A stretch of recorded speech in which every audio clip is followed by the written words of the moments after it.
ভালোবাসা আর ভালো লাগা এই দুটোর মধ্যে না অনেক পার্থক্য আছে। ভালো লাগতেই পারে, যে কোনো কাউকে ভালো লাগতেই পারে, কিন্তু ভালোবাসাটা যার তার জন্য হয় না। ভালোবাসার জন্য একটা সুন্দর মনের দরকার হয়। হ্যাঁ, হয়তো সেখানে একতরফা ভালোবাসা হতেই পারে। সেই মানুষটা আপনাকে পছন্দ করে না, বাট সেই মানুষটাকেই আপনি ভালোবাসেন, কারণ আপনি তার প্রেমে পড়ে গেছেন। এটা অন্যায় নয়। অন্যায় কখন জানেন? যখন আপনার একটা সংসার আছে, আপনি বিয়ে থা করেছেন, আপনার স্ত্রী আছে, আপনার বাচ্চা কাচ্চা আছে, আপনি বিবাহিত, তার সত্ত্বেও যখন আপনি অন্য কারোর সাথে পরকীয়া করতে যাবেন, সেটাই হবে অন্যায়।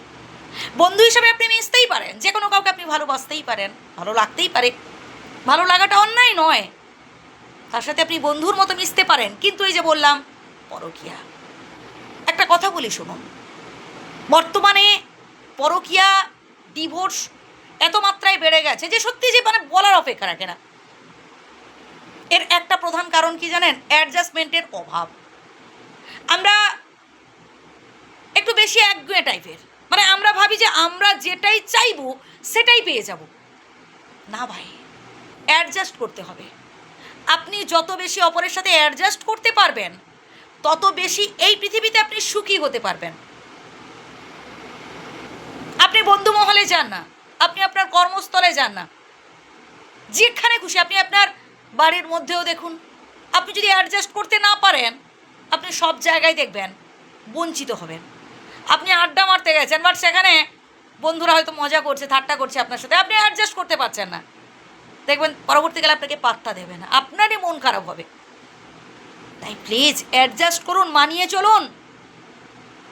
বিধাতার কৃপায় যেই মানুষটাকে আপনি জীবন সাথী হিসেবে পেয়েছেন, প্লিজ তাকে অবহেলা করবেন না। আমি এমন অনেক সম্পর্ক দেখেছি যেখানে 10-15 বছর ধরে তাদের মধ্যে প্রেমের সম্পর্ক আছে, তা সত্ত্বেও তারা বিবাহ বন্ধনে আবদ্ধ হতে পারেনি। এমন অনেক উদাহরণ আছে, আপনাদের কাছেও হয়তো এইরকম অনেক উদাহরণ রয়েছে, চোখের সামনে দেখেছেন বা আপনাদের জীবনের সাথে মিল আছে। আবার এমন অনেক সম্পর্ক দেখেছি, একদিনের কথাবার্তাতেই বিয়ে পাকা, তারপর তারা আমৃত্যু একসাথে দিন যাপন করছেন, সংসার জীবন যাপন করছেন। সংসারে থাকতে গেলে ঝগড়াঝাটি, অশান্তি টুকটাক এগুলো হবেই, কিন্তু তার সাথে মানিয়ে চলতে হবে। তাই প্লিজ, যে মানুষটাকে আপনি জীবন সাথী হিসেবে পেয়েছেন, তার সাথে অ্যাডজাস্ট করার চেষ্টা করুন, সেই মানুষটাকে বেশি বেশি করে ভালোবাসার চেষ্টা করুন।